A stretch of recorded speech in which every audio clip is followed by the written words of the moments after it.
Novamente. Opa! E no sexta nos vemos aí sim com o programa ao vivo. Um abraço e até lá.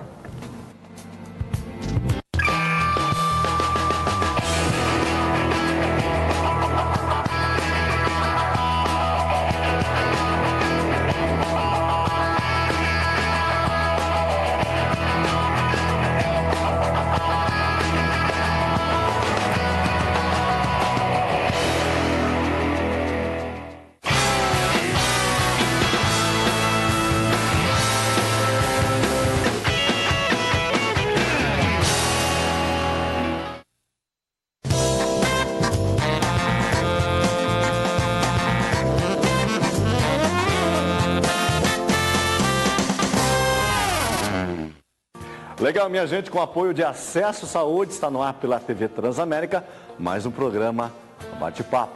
A você de casa, a todos, obrigado pela companhia. E para você que nos acompanha pelas redes sociais, também obrigado. Pode deixar aí a sua opinião, a sua crítica, a sua sugestão, fique à vontade. Esse programa é feito com muito carinho e dedicação para você, que é o objetivo número 1 de estarmos aqui. Combinado? Vamos que vamos, né, gente? O programa de hoje eu vou conversar com o advogado, o Dr. Rodrigo Camargo, ele que é especialista em direito de família. E a família hoje está mudando, né? Ou já vem mudando há bastante tempo, hoje as várias formas de família. E eu falava há pouco aqui com o Dr. Rodrigo, ele disse que uma das teses discutida hoje na OAB é a interpretação, né? Porque é um momento difícil, muitas vezes, onde a família está se diluindo, uma separação de um casal, filhos, né? Há que se ter bastante tato na hora de tratar o assunto, né? E, como diria o jargão popular, ir com menos sede ao pote e ver que ali são seres humanos, né? Que estão vivendo um momento de extrema fragilidade. Bom, o tema de hoje com o Dr. Rodrigo Camargo será justamente esse: as formas de união, tipos de separação e como é que fica, no caso, a divisão de bens, de filhos, essas questões que envolvem a família, ok? Doutor Rodrigo, tudo bem contigo? Seja bem-vindo mais uma vez. Boa tarde. Obrigado. É isso, né, doutor? Tem que ter um feeling, né? Sim, com certeza, tratar essa Mário. questão. Na verdade, o advogado de família ele tem que ter uma preparação própria para atuar na área. Né? Em que pese muita gente achar que o direito de família é um direito fácil, é um direito que você aprende na sua amplitude na faculdade, existe muito mais do que a técnica, que é bem apurada, e também existe essa questão de você saber tratar aquela situação conflituosa. Né? Você vai entrar numa situação de conflito, que as partes estão muitas vezes magoadas, as partes estão fragilizadas, existe uma parte mais vulnerável do que a outra, e existe todo aquele sentimento de mágoa que tem que ser resolvido ali. Então o advogado tem que ter esse preparo diferenciado, não é um advogado que tem que pensar exclusivamente no litígio. Tem que haver inclusive muito cuidado do próprio advogado para não fomentar, para não deixar o litígio maior do que ele já existia. Perfeito, perfeito. Nós falamos há pouco, antes de começar o programa, que hoje existem várias formas de família, né? Segundo a lei, mas não está escrito, né, doutor? São famílias que vão surgindo, né? Mas ainda não tem uma lei específica. Como é que o direito vê toda essa questão? Na verdade, Mário, a nossa Constituição, o nosso arcabouço legislativo hoje, ele admite as diversas formas de família. Né? Então nós temos hoje as famílias reconhecidas, inclusive pela Constituição. A família comum, essa que nós temos, um pai, uma mãe, os seus filhos, mas nós temos o reconhecimento também apenas de um pai com os seus filhos. Isso é uma unidade, é um núcleo familiar reconhecido hoje pelo nosso direito. A mãe com os seus filhos, né? Então o núcleo familiar mais completo também, que inclui os avós, tudo isso é considerado família. Mas não tem uma jurisdição específica ainda? Não, jurisdição para discussão dessa questão familiar? Ou é caso a caso, o juiz tem que analisar as várias formas de família, doutor? Não, quando nós vamos discutir questões familiares, existe um juízo próprio para ser discutido, é o juízo de famílias e sucessões. Okay. Por exemplo, em Curitiba nós temos varas especializadas para discussões desses casos familiares. Formas de união, doutor. E como é que você poderia explicar para a gente? O direito de família tem evoluído muito nos últimos tempos, de modo que a união hoje ela é a mais ampla possível. Toda vez que eu tiver o ânimo de constituir uma família, independente de quem seriam esses integrantes ou a forma que eu pretendo fazer isso, o Estado deve acobertar a minha opção e reconhecer o meu núcleo familiar. Então, por exemplo, a forma mais comum que nós temos de constituição de uma família é pelo casamento, o matrimônio. Essa já há muitos anos existe e a gente sabe plenamente como funciona.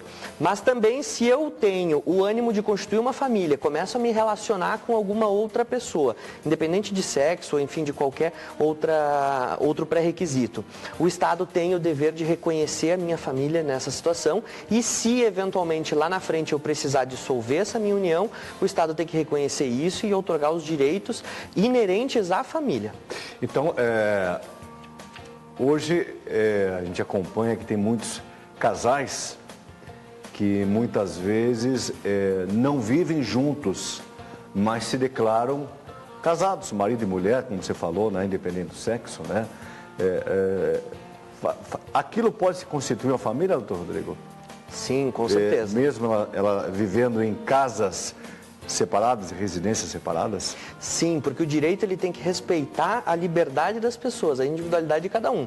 Se eles entendem que são uma família, se apresentam para a sociedade como uma família, têm o ânimo de constituir uma família, mas não querem conviver na mesma casa, no mesmo ambiente, está-se diante de uma família que unicamente não convive na mesma casa. Inclusive, a nossa Corte Superior, o STJ, ele tem um entendimento de que, para a constituição de uma união estável, que é uma forma de constituição de família, não há o pré-requisito da moradia na mesma residência. Tá? É óbvio que, quando as pessoas moram na mesma residência, já é um indício de constituição de família, mas não é um pré-requisito necessário.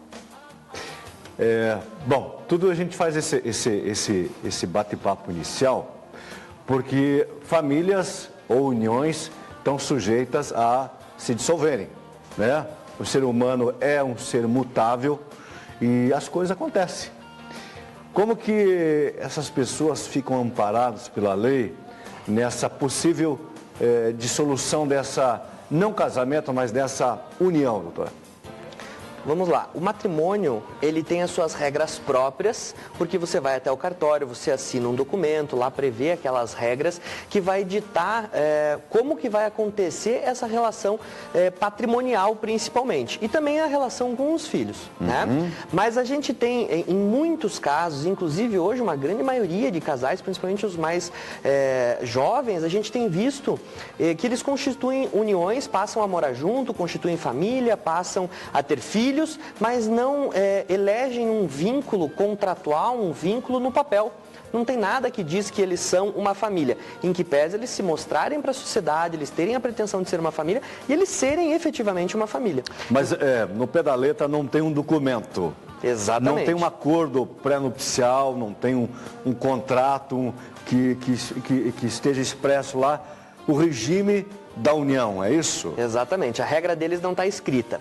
A lei, para esses casos, ela determina que existe uma presunção de que a união estável, quando não existe o contrato por escrito, existe a presunção de que a regra que vai resolver a questão financeira, patrimonial deles, é da comunhão parcial de bens. Parcial. Parcial, que é a nossa regra geral hoje, a maioria dos casamentos. Então, quando não está escrito, presume-se que é o parcial. Comunhão parcial de bens. Ou seja, aquilo que o casal adquiriu ao longo da união, tem que ser dividido, pertence em partes iguais a cada um dos componentes desse casal. E se um ou outro tem herança de família, isso é colocado no rol de bens na hora de uma dissolução do casamento, da união? Depende, essa regra sucessória, ela vai depender muito do regime de bens. Se nós estivermos diante desse regime presumido da comunhão parcial de bens, ou se for o caso de casamento por livre escolha da comunhão parcial de bens,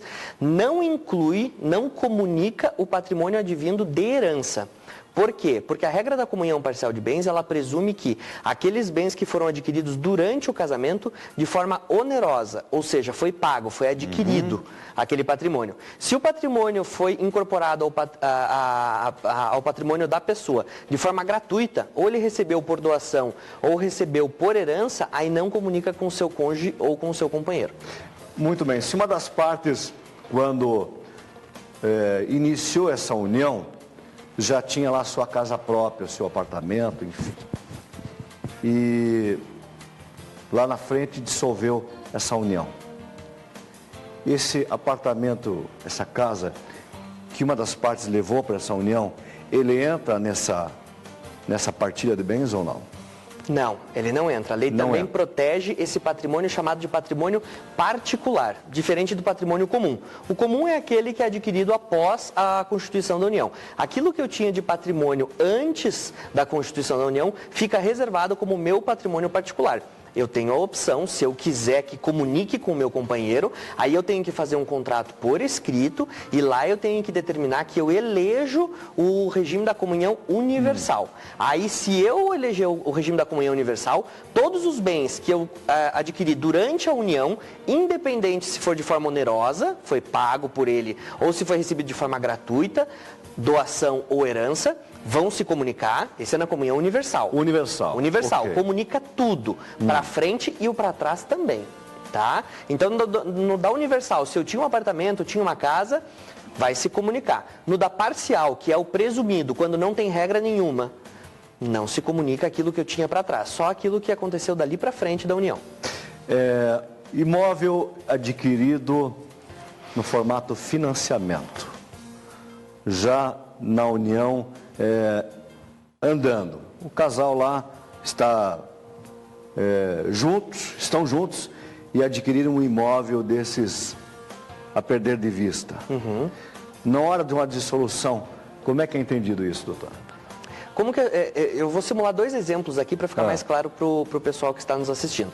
Então vamos lá, um primeiro exemplo é o seguinte, uma das partes adquire o imóvel antes de constituir união, era solteiro, foi lá e comprou aquele imóvel, mas fez um financiamento de longo prazo, pagou alguns meses, algumas parcelas, alguns anos, enfim, e constituiu uma união. A partir do momento que ele constituiu a união, a outra parte passa a contribuir para o pagamento daquelas parcelas. Então, se eventualmente lá na frente o juiz for fazer a dissolução dessa união, ele vai analisar aquilo que foi pago exclusivamente por uma das partes antes de constituir a união e aquele período da união para frente até o momento da dissolução, ele vai avaliar quanto que foi pago daquilo, porque daí essa parcela que vai comunicar entre as partes. A parcela que...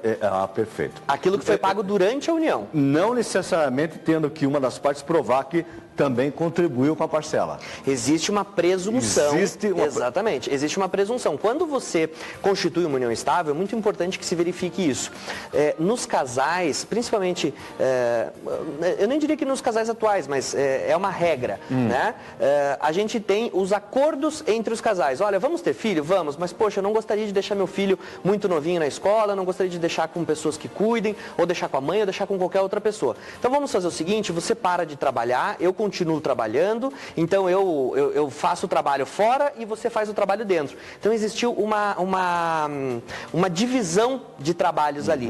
Um desses traz recursos financeiros, o outro não. Mas os dois são importantes para a manutenção da família. Perfeito. E a lei faz essa interpretação. Então, independente de você efetivamente contribuir financeiramente, você contribuiu com o teu trabalho, com o teu tempo. Doutor Rodrigo, vou jogar uma pergunta aí, para nós conversarmos depois do intervalo comercial.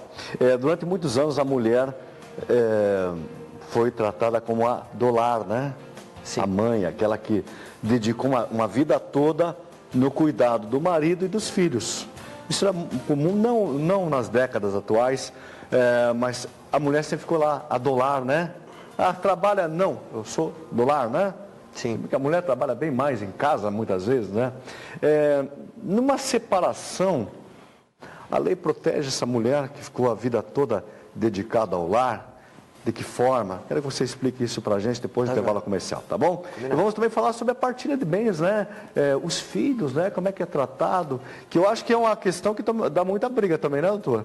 Com certeza. Infelizmente, né? Não só os filhos também. Hoje brigam até pelos animais de estimação. Eu acredito que você já deve ter recebido coisas assim lá no seu escritório, não? Com certeza. É bem corriqueiro. Então fica aí, já voltamos em um minuto.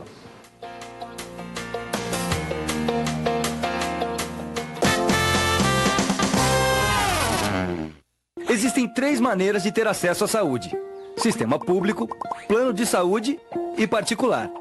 Você já imaginou um sistema de saúde sem mensalidade? Acesso Saúde. No Acesso Saúde você encontra atendimento médico e exames de várias especialidades. E você só paga quando usa. Conheça o Acesso Saúde. Ligue 3025-3500. Diretor técnico médico Dr. Carlos Eurico Greca de Macedo, CRM Paraná 12095. Deixa eu dar um recado muito importante para você de casa, que tem a ver com a sua saúde, com a nossa saúde, né? E saúde é o nosso maior patrimônio. Prevenção é a alma do negócio. Com saúde, já diria a minha avó, com saúde não se brinca, né? E muitas vezes um problema que, quando tratado de início, pode ter um tratamento rápido, eficaz, se postergado lá na frente pode ser algo mais difícil, né? Concorda comigo? Bom, tudo isso eu estou falando para você, principalmente para você que não tem um plano de saúde e precisa fazer uma consulta médica já com certa urgência, né? Que já vem com uma dor há bastante tempo, algum problema de saúde, ou até mesmo alguém na família, mas você está tendo dificuldade de agendar uma consulta médica, muitas vezes lá no posto de saúde do seu bairro, né? A gente sabe, infelizmente, que o nosso país passa por dificuldades em várias áreas, e a saúde também. Bem, e aí, como é que faz? A gente sabe que hoje uma consulta médica com um especialista não está barato, né? Está na faixa de 200, 250, 300, dependendo do médico. E aí, como é que o brasileiro comum faz? Eu vou dar uma dica muito importante para você, que é o Acesso Saúde. Uma empresa genuinamente paranaense, que hoje já está em todo o Brasil. Acesso é um sistema de convênio médico, porém não tem mensalidade. Você marca a consulta e paga somente pela consulta. E o preço é subsidiado. O valor da consulta cabe tranquilamente no seu orçamento, no orçamento da maioria dos brasileiros. É um valor realmente especial. Através do Acesso você pode fazer consultas com médicos especialistas, exames e também tratamento odontológico. Tudo isso num lugar moderno, com uma super infraestrutura que respeita você. Como é que faz para usar? É simples assim, ó. Pode ligar agora, inclusive, é o 3025-3500. Liga lá, marca sua consulta. Ou, se você preferir, você pode ir lá ainda hoje à tarde, no endereço que está no seu vídeo aí, que é Barão do Cerro Azul, 798. Anota esse endereço aí. Vai até lá ainda hoje. Fala que ouviu aqui o Mário da TV Transamérica fazer essa chamada. Você chega lá no balcão, lá no atendimento, e faz a sua carteirinha na hora, sem custo algum, para você e toda a família. Lembrando, no Acesso não tem carência, não tem limite de idade, é para toda a família, ok? Barão do Cerro Azul, 798. A sua saúde em primeiro lugar. Legal, gente? Estamos de volta e hoje conversando aqui com o advogado, Dr. Rodrigo Camargo, ele que é especialista em direito de família. E ele falou no primeiro bloco da importância, né, de tratar esse assunto com muita delicadeza, né, porque envolve sentimentos fortes, né? E hoje falou também no primeiro bloco das várias formas de família hoje existentes e também dessa união estável, né, doutor? Isso. Que simplesmente as pessoas resolvem morar juntos, vão ficando, mas no crivo da lei já são considerados casados, né, doutor? Exatamente. Tem um tempo mínimo, doutor? Porque antes a lei dizia que era 5 anos, né? Caiu por terra essa lei ou não? Caiu por terra. Hoje não existe nenhum critério temporal para a constituição da união estável.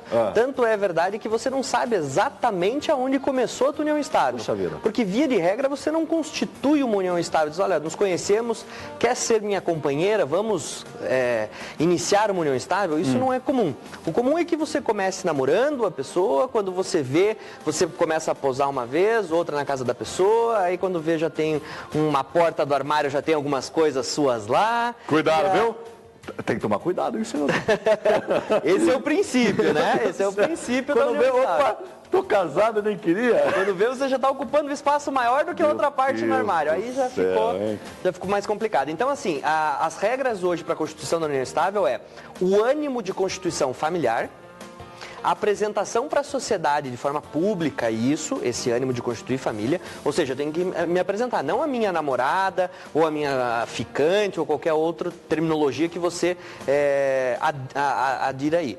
O mais importante essa aqui é minha companheira, essa é minha esposa, essa é minha família, aqui é o meu núcleo familiar, né? Esse vínculo, essa união que vocês constituíram tem que ser pública, contínua e duradoura, né? Então eu não posso ter intervalos, né? Então eu namoro um pouco, aí eu separo, namoro com um terceiro, depois eu volto.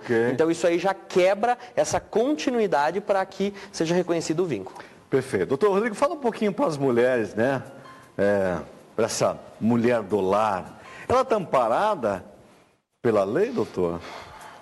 Porque ela não se preparou para o mercado de trabalho. Sim. Ela dedicou uma vida ao cuidado da família. Claro. Você sabe, Mário, que você disse, essa questão da mulher do lar, ela era muito mais comum, necessariamente, essa configuração de família, mais antigamente. Sim. Mas hoje a gente ainda vê muitas situações de pessoas com mais idade, né, que já não estão mais no mercado de trabalho porque uma vida inteira se dedicaram a cuidar da família, a cuidar dos filhos, mas nós temos também ainda, que bem menos comum, mas a gente ainda tem pessoas, e não só mulheres, nós temos hoje casais que invertem as posições. Sim, claro. Né?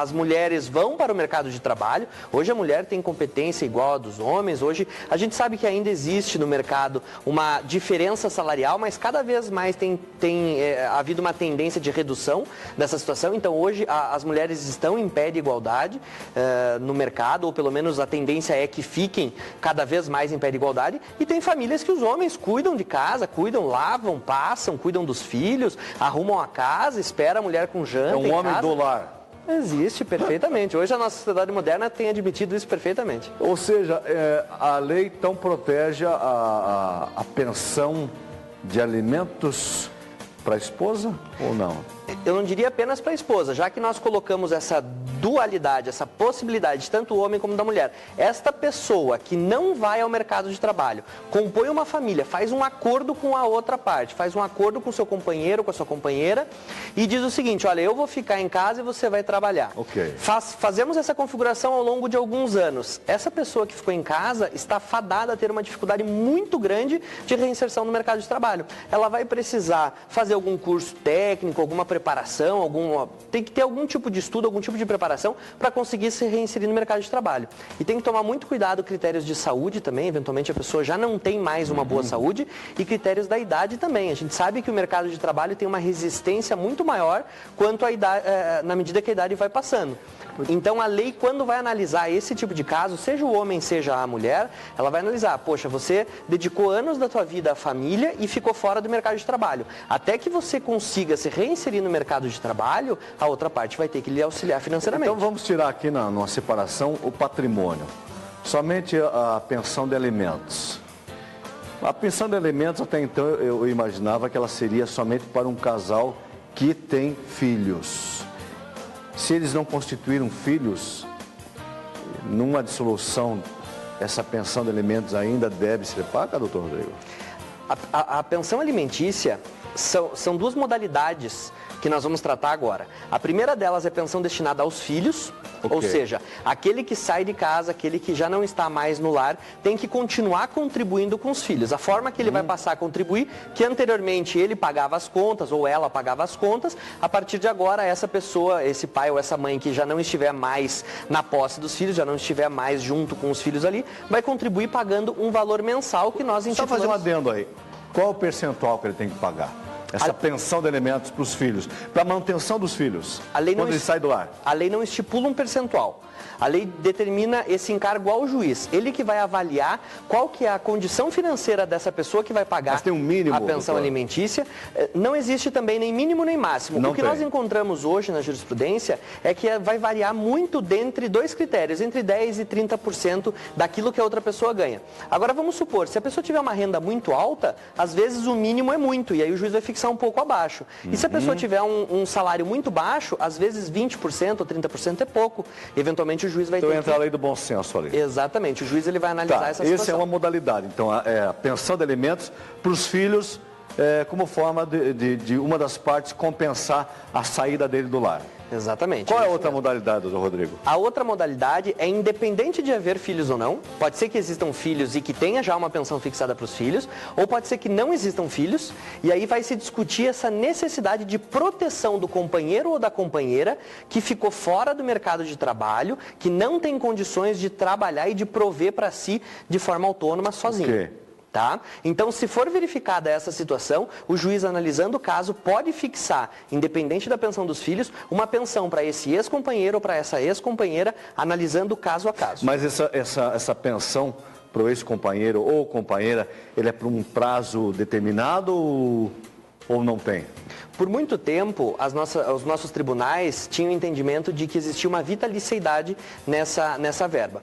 Cada vez mais a nossa Corte Superior, o STJ, tem entendido que essa verba ela é excepcional, essa pensão entre cônjuges ou entre companheiros, ela é excepcional, então tem que analisar o caso a caso, ela é provisória, temporária. O que isso quer dizer? Que eu só tenho o dever de contribuir com a minha ex-companheira ou com a minha ex-cônjuge até o prazo razoável para ela conseguir se reinserir no mercado de trabalho, se ela precisar fazer algum Mas é complicado, né, doutor? Porque nós sabemos que hoje, quanto maior a idade, e fica mais difícil a pessoa voltar ao mercado de trabalho. Sim, com certeza. E esse critério é muito bem analisado pelo juiz. Se a pessoa passou, digamos aí, 20 anos se dedicando à família, como é que ela vai daí cair de paraquedas no mercado de trabalho?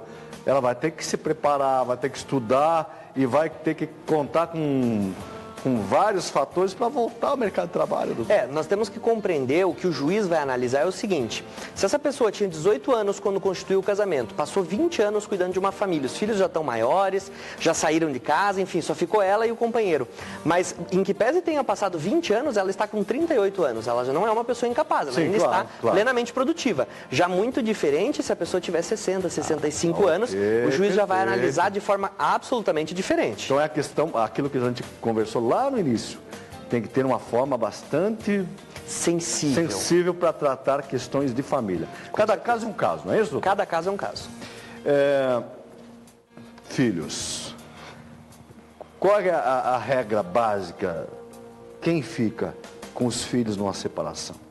O homem, a mulher, quem tem mais poder aquisitivo, quem tem mais condições. Os filhos são questionados com quem eles querem ficar. O que a lei preconiza, doutor Rodrigo? Nós temos dois critérios. O primeiro é o critério legal e depois nós temos a prática decorrente da nossa cultura brasileira, tá? Então vamos tratar primeiro do critério legal, depois a gente vai para a prática, que pode, em muitos casos e na maioria deles, realmente é diferente. A lei determina que não existe nenhuma prevalência entre o pai ou entre a mãe para a guarda. Okay. Também fica a cargo do juiz, ao tomar conhecimento dessa dissolução, que seja invocado o processo para que ele analise essa questão, ele vai avaliar quem é que detém os melhores critérios para conseguir cuidar, para conseguir ser o guardião dessa criança ou dessas crianças. Não necessariamente o critério financeiro. Em absoluto. O critério financeiro certamente é importante, mas absolutamente ele é o critério principal. Vai se avaliar critério psicológico, critério social e também hoje o que tem sido muito levado em consideração é o discernimento do fim do relacionamento e a necessidade de perpetuação do vínculo com a outra parte, o pai ou a mãe. Né? Então veja, se você, a mãe, no caso, ficou com a guarda das crianças e ela não permite o convívio do pai com as crianças, ela diz, olha, ele não foi um bom marido, ele foi infiel ou qualquer motivo, eu acho que ele não é uma boa pessoa, mas não tem motivos que interfiram nessa realidade das crianças.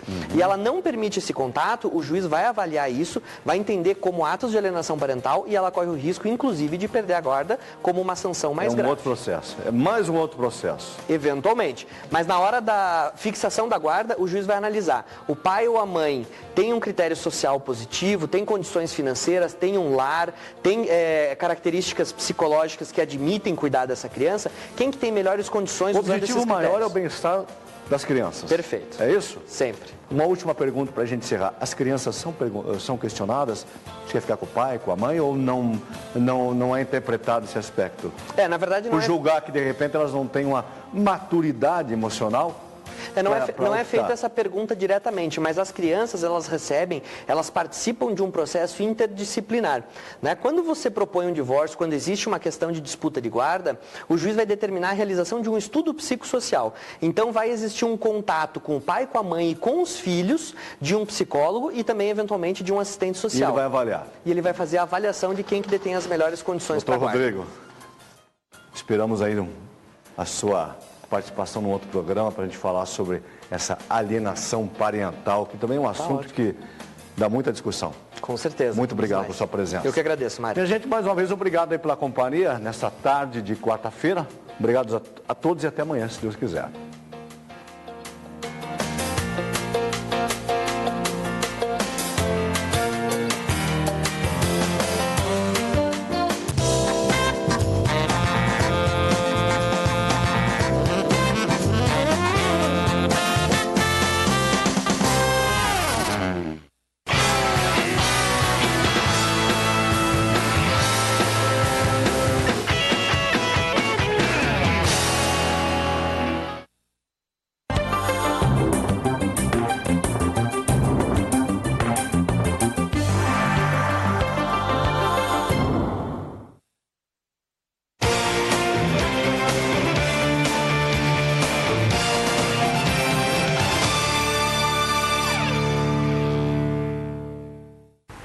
O texto principal da reforma trabalhista foi rejeitado nesta terça-feira pela Comissão de Assuntos Sociais do Senado Federal. O relatório recebeu 10 votos contrários e 9 favoráveis. O resultado foi amplamente comemorado pela oposição, que dominou o debate. Senadores do PT, PSB e PCdoB disseram estar convencidos de que a proposta, da forma como está, suprime direitos do trabalhador. Outra crítica dos oposicionistas foi o fato de o relator ter mantido o mesmo texto aprovado pelos deputados ao rejeitar todas as emendas apresentadas, inclusive as da base governista, que modificavam pontos considerados polêmicos. Com a rejeição do relatório do senador Ricardo Ferraço, do PSDB do Espírito Santo, o voto em separado apresentado pelo senador Paulo Paim, do PT do Rio Grande do Sul, foi aprovado por unanimidade e segue agora para a Comissão de Constituição e Justiça, que tem como relator o senador Romero Jucá, do PMDB de Roraima. A JBS anunciou nesta terça-feira um programa de desinvestimentos que prevê a venda de 6 bilhões em ativos. A companhia pretende se desfazer da participação em uma empresa de alimentação no Brasil e das suas subsidiárias de processamento de alimentos na Irlanda do Norte e de confinamento de gado na América do Norte. O plano ainda precisa ser aprovado pelo Conselho de Administração do BNDES-PAR, braço do Banco Nacional de Desenvolvimento Econômico e Social, BNDES, que detém ações na JBS. O frigorífico pretende vender os 19,2% de participação na empresa de laticínios brasileira.